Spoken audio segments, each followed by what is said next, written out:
Radio G. Les rendez-vous de la Viso. Lise Gutmann. Radio J. Coralie Abraham-Palti, bonjour, merci d'être avec nous. Bonjour. Alors, je rappelle que vous faites partie de la section Viso à Vive et que aujourd'hui nous avons une invitée, Elisa Azogui-Burlac, que je vous laisse nous présenter. Bonjour Elisa. Bonjour. C'est un plaisir de vous recevoir. Après avoir travaillé plus de 9 ans dans la production de contenu au sein d'agences digitales comme The Guardian, National Geographic, vous avez décidé de vous lancer à votre compte dans la production de podcasts. Très rapidement et passionné par des questions de transmission intergénérationnelle, vous vous spécialisez dans les portraits sonores qui traitent de mémoire familiale. En 2021, vous écrivez et enregistrez une série de portraits des survivants de la Shoah, coproduit par Louis Média et Pardi Productions pour la série de podcasts Fracas. Et en 2022, très récemment, vous créez avec Myriam Levin la société Milim, qui propose à des familles, des particuliers, des associations et d'autres des biographies sonores et écrites. Exactement. On dit de vous que vous êtes une femme énergique, passionnante, bosseuse, pleine de gentillesse et d'empathie et surtout un vrai sens de la sororité. Ah bon, très bien. Alors allons-y pour cette fois-ci, votre portrait à vous. Merci, bah oui, avec plaisir. Alors, quel est le fil conducteur de votre parcours professionnel ? Est-ce que c'est la création de contenu ou la curiosité, le partage ? C'est quoi ? Je pense que c'est un peu des deux, c'est-à-dire, oui, je voulais créer du contenu, j'ai toujours aimé écrire, donc je pense que le fait d'écrire, même sur moi, a toujours fait partie, en tout cas, de ma vie. Et puis, je suis arrivée à un moment, après, sur le marché du travail, où il y avait toutes ces agences qui étaient des créatrices de contenu. On était vraiment au début de ce digital, où il n'y avait plus seulement les journalistes, il y avait plein d'agences qui naissaient partout. Et en plus, comme je suis partie à Londres, bah forcément, je me suis mis dans le marketing et dans la création, la production de contenu pour des marques, pour des agences et pour, après, des régies médias. Et puis, quand j'ai eu l'opportunité de faire autre chose, de m'éloigner du marketing et de faire des projets qui étaient plus personnels, il y avait toujours cette idée de produire du contenu. Et j'ai commencé par un blog sur la maternité, puisque j'étais devenue maman. Donc, j'ai retrouvé le plaisir d'écrire et le plaisir de créer mes propres contenus. Et est née l'idée de faire un podcast sur ma famille, d'interviewer mes parents, sur mes grands-parents qui n'étaient malheureusement plus là. Et du coup, j'ai commencé à être vraiment dans cette création et à revenir sur ma propre identité, juive, française, expatriée, là c'était le cas à Londres, et à avoir ce plaisir que j'avais eu parce que j'étais très engagée étant jeune à l'Union des étudiants juifs de France, mais à me re-questionner en fait sur le monde et à pouvoir créer du contenu autour de ça. Et donc finalement, on peut dire que la perte de vos grands-parents a peut-être été un phénomène déclencheur. Un des phénomènes déclencheurs d'un côté, la maternité de l'autre. Vraiment, la perte de ma grand-mère, qui était la dernière des grand-mères, m'a fait... ça a été, tout d'un coup, j'ai ressenti, avec la différence de leur génération et de celle de mes parents, une perte de transmission, une fin de transmission. Et j'ai vraiment eu peur, mais même dans mon judaïsme, en fait, de me dire, mince, quoi... j'ai écrit un texte où je disais pour mes enfants, les photos ramèneront des souvenirs qui n'en sont pas pour eux. En fait, tout est là. C'est-à-dire, j'avais des souvenirs, mais ces souvenirs-là, on ne peut pas les transmettre à nos enfants. Bien sûr. Vous voyez, les odeurs, on ne les transmet pas à nos enfants. Et c'était des odeurs du Maroc, de Tunisie, que je ne pourrais pas transmettre parce que moi, mes parents ne l'ont pas gardé. Voilà. Et du coup, vraiment, c'est là que je me suis questionnée de manière très forte sur ma transmission et sur mon judaïsme et sur... notre rôle à nous, notre génération, dans cet engagement. Mais on peut les recréer, les odeurs ? On peut les recréer, mais il faut être volontaire. Et du coup, c'est une transmission qui est active, alors que moi, j'avais reçu de manière passive cette transmission. D'accord. Et donc, de votre propre histoire, de vos propres origines et de votre propre introspection, vous passez finalement vous arrivez à faire l'introspection des autres et en tout cas à leur permettre de le faire. Vous faites partie des tiers qui vont permettre d'organiser les choses pour que l'histoire familiale se fasse. Exactement. J'ai baigné dans la psychanalyse et là, je dois rendre quand même hommage à ma mère qui est psychanalyste, à ma sœur qui est psychanalyste. Ah oui, c'est une histoire de famille. C'est une histoire de famille. Et donc, on a un rapport à la parole et c'est pour ça que d'ailleurs, mon entreprise s'appelle Milim. Milim, c'est les mots. Les mots en hébreu, voilà, bien exactement. On a un rapport à la parole qui est particulier, que la psychanalyse apporte ce rapport à la parole. C'est-à-dire que la parole a un sens et elle a un rôle, elle est performative. Et du coup, c'est vrai qu'en faisant ce premier travail sur moi-même, je me suis rendu compte que j'adorais ça. Et j'ai commencé, grâce à des proches, à aller interviewer leurs grands-parents parce qu'ils voulaient avoir quelque part leur histoire. Et on se rend compte que oui, parce que j'avais été bercée par la psychanalyse, parce que je me posais beaucoup de questions sur moi-même et que j'avais une capacité d'élaboration, je pouvais faire ce travail pour les autres et les aider, en fait, à être dans ce travail de transmission en prenant ce rôle de tiers, de la fille d'à côté. Et quelle est la Elisa Azogui-Burlac avant la création de Milim? Est-ce que vous étiez déjà dans votre tête entrepreneur ou c'était de l'entrepreneuriat finalement pas forcément professionnel dans votre tête? Non, c'était pas professionnel. Et je pense que c'est vraiment ma rencontre avec Myriam, mon associée Myriam Levin, qui est journaliste, qui est une vraie féministe. Et ça, je dois lui rendre hommage sur ça, qui m'a vraiment donné cette chutzpah, en tout cas, qui m'a donné ce côté entrepreneuriat, d'avoir confiance en soi. Moi, j'étais plus à me justifier, comme beaucoup de femmes, on le voit, on en parle énormément. Oui. Mais j'étais plus à me justifier, genre, regardez tout ce que j'ai fait, j'ai le droit de faire ça. Et en fait, c'est là que Myriam est intervenue. En fait, on est professionnel, on a des compétences et on propose un travail et même parler d'argent. En fait, être entrepreneur, faut pouvoir parler d'argent, faut pouvoir parler de manière commerciale. Et ça, c'est grâce à ma rencontre avec Myriam. C'est une histoire à deux. Alors justement, quel est le concept derrière Milim, la société que vous avez lancée avec Myriam Levin? Milim, c'est vraiment un studio de création sonore et écrite, de biographie ou de témoignages sonores et écrits. Donc il y a un versant qui est privé, c'est-à-dire que nous allons dans des familles interviewer un proche, ça peut être un parent, un grand-parent, une tante, un oncle, qu'importe. Nous, notre postulat, c'est qu'on a tous une histoire à raconter, qu'il n'y a pas d'âge pour vouloir raconter cette histoire et que on va faire un entretien, 2 entretiens de 3 heures. Et de cet entretien va découler un podcast d'1 heure, 1 heure et demie, qui est un podcast très monté, très scripté, avec des coupures musicales, qui est un récit de vie. En fait, de cet entretien va naître un récit de vie en podcast, en témoignage sonore et en livre que fait Myriam. Voilà. Est-ce que c'est essentiellement dans la communauté juive?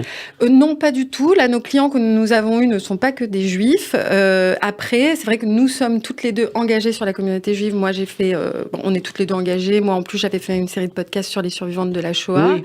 Myriam a un compte sur le judaïsme tunisien qui s'appelle Stay Tunes.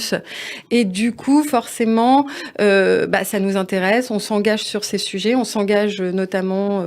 sur toutes les questions d'identité juive et de mémoire et de transmission. Et on a eu la chance, à côté de cette offre privée, il y a des institutions juives ou le Mémorial de la Shoah, des musées qui nous donnent aujourd'hui l'opportunité d'utiliser notre capacité de créer du contenu autour de la mémoire et de la transmission pour eux. Voilà. Donc on travaille aussi pour le FSJU, le Kazib Kojassor, le Mémorial de la Shoah. Ouais, c'est important. Alors si on rentre un petit peu plus dans votre intimité... vous grandissez dans une famille pleine de vie. Vos parents sont juifs athées, c'est comme ça qu'ils se décrivent, et 68 arts. Donc en fait, il n'y a pas beaucoup de règles à la maison. Et vous dites dans une de vos interviews, je crois que la recherche de repères a peut-être été un moteur chez vous. Est-ce que vous pouvez nous raconter ça? Oui, je crois que oui, il y avait... ma mère est tunisienne, c'était tunisien qu'on peut dire francisé. Donc il y avait cette idée que les séfarades, fallait pas trop s'en mêler. Elle s'est quand même mariée à un Marocain. Oui, quand même. En fait, c'est quasi un hasard. Et c'est de l'inconscient quand on écoute votre père dans le premier podcast que vous faites. Oui. Pourquoi, papa, tu t'es marié avec une juive? Et il dit, alors là, franchement... je pense que... en fait, ma mère était en psychanalyse, comme quoi la psychanalyse revient toujours, mais en tout cas, elle faisait tout d'un coup un retour sur ses racines, mais c'était... Pour elle, pour sa famille tunisienne, c'était l'assimilation. Se marier à un juif en plus séfarade, c'était absolument pas, c'était pas du tout valorisé. Oui. Mon père, c'était autre chose. Marocain, on était plus traditionnaliste. Mais alors, tous les enfants de mes grands-parents, qui étaient pourtant des Marocains très traditionnalistes, c'était mai 68, c'était on rejette la religion en bloc, quoi. Donc, il y avait ce rapport à la religion qui était très négatif. Moi, j'ai été élevée dans ça. Et j'ai perdu le fil de la question. En fait, ça a été un moteur, le fait de devoir chercher des repères par soi-même. Exactement. Je crois que vraiment, on est une génération, Peut-être parce qu'on est mieux dans nos baskets, peut-être parce qu'on est cette 3e génération ou 2e génération. En tout cas, on est plus à l'aise avec le fait qu'on peut avoir plusieurs strates identitaires, le fait qu'on peut être français et ne jamais remettre en question, et ni que ce soit une fierté ou autre, mais en tout cas de se sentir très français, tout en étant très fier d'avoir ses origines tunisiennes, marocaines.